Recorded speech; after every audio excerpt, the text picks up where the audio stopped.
Good morning. आप सबसे उम्मीद करता हूँ कि आप सब हमारे चैनल पर नए हैं तो चैनल को लाइक कीजिए, सब्सक्राइब कीजिए और बेल आइकन को दबा दीजिए। तो ये कक्षा 10 का प्रश्नावली 1.2 का प्रश्न 5वां लेके आ चुके हैं। तो चलिए हम लोग पहले प्रश्न को पढ़ लेते हैं, उसके बाद से इसको हल करते हैं। तो चलिए हम लोग बिना टाइम वेस्ट किए देखते हैं। जांच कीजिए कि क्या किसी प्रकृत संख्या n के लिए संख्या 6n अंक 0 पर समाप्त हो सकती है। तो चलिए इसको हम लोग हल करते हैं। तो यहाँ पे लिखेंगे हल भैया बराबर देंगे। तो देखिए, जैसे मैं मान लीजिए कि हम लोग अगर 10 लिखते हैं तो 10 का वर्ग क्या होता है, 2 गुणे 5, 5 हो जाता है, ये कट जाता है, ठीक है, वर्ग हो जाता है।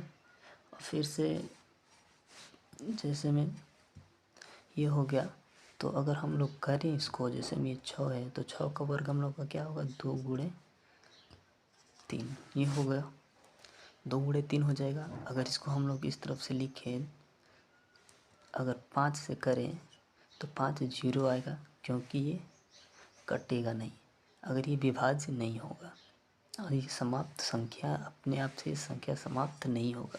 तो इसके लिए हम लोग क्या लिखेंगे, बाकी कुछ नहीं, प्रश्न दिया है कि समाप्त होगा कि नहीं होगा, तो हम लोग लिख देंगे कि 5 मतलब 1 से 2 से इसमें करेंगे, 2 3 6 तो ये तो हो जाएगा, लेकिन अगर 5 से करें तो 0 आएगा, इस पर तो 1 आ जाएगा लेकिन इस पर 0 आएगा। तो इसी प्रकार से ये समाप्त नहीं होगा। तो हम लोग लिख सकते हैं संख्या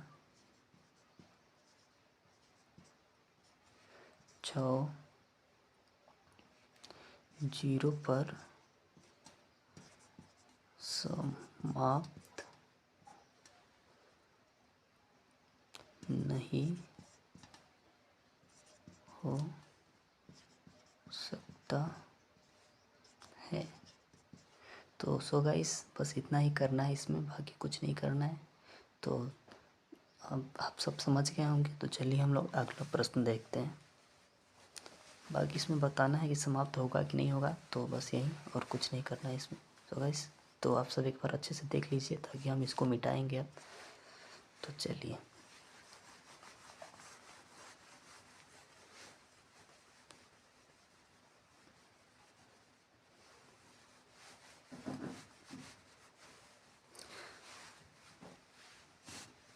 अब देखते हैं प्रश्न 6वां।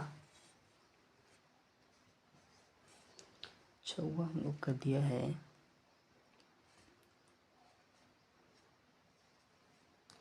व्याख्या कीजिए कि 7 गुणे 11 गुणे 13 प्लस 13 और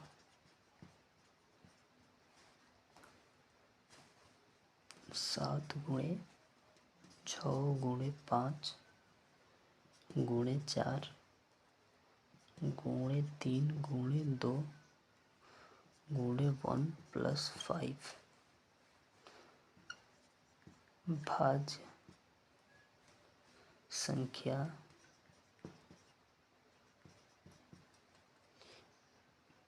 क्यों है। तो इसको अगर हम लोग हल करें तो पहला देख लेते हैं। पहला, तो जैसे में इसको हम लोग लिख देंगे 7 गुणे 11 गुणे 13 प्लस 13। तो इसमें हम दो लोग देखेंगे कि संख्या कौन सा एक बराबर है। तो अगर हम लोग इसको लिखेंगे, यहाँ पे 13 है तो 13 लिख देंगे, यहाँ पे 7 गुणे 11 प्लस 1 लिख देंगे। तो इतना होने के बाद, तो अगर हम लोग इस तरफ होगा तो इसको हम लोग लिखेंगे कि संख्या 13 है, तो यानी 1177 प्लस 13 गुणे 78 हो जाएगा। इतना होने के बाद तो हम लोग लिखेंगे संख्या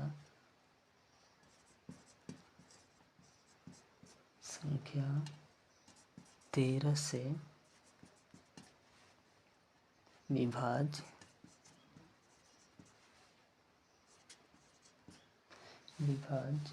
है, अंत यह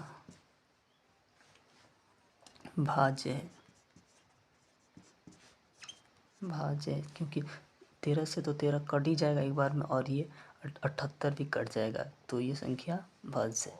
सो गाइस इतना समझ में हम लोग क्या किए, ये जो दो अगर किसी संख्या एक बराबर होती है तो उसको हम लोग एक मान लेते हैं, उसको एक ले लेते हैं और उसको यहाँ पे रख लेते हैं, और सबसे इसमें गुणा करके इसको जोड़ के इसका अगर ये जब निकालेंगे तो ये एक हो जाएगा, तो फिर से इसमें गुणा कर देते हैं।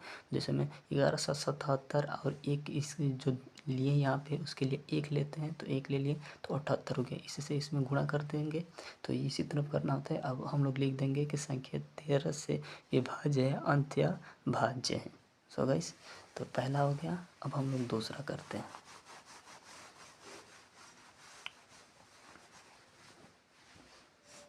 तो दूसरा हम लोग का क्या दिया है,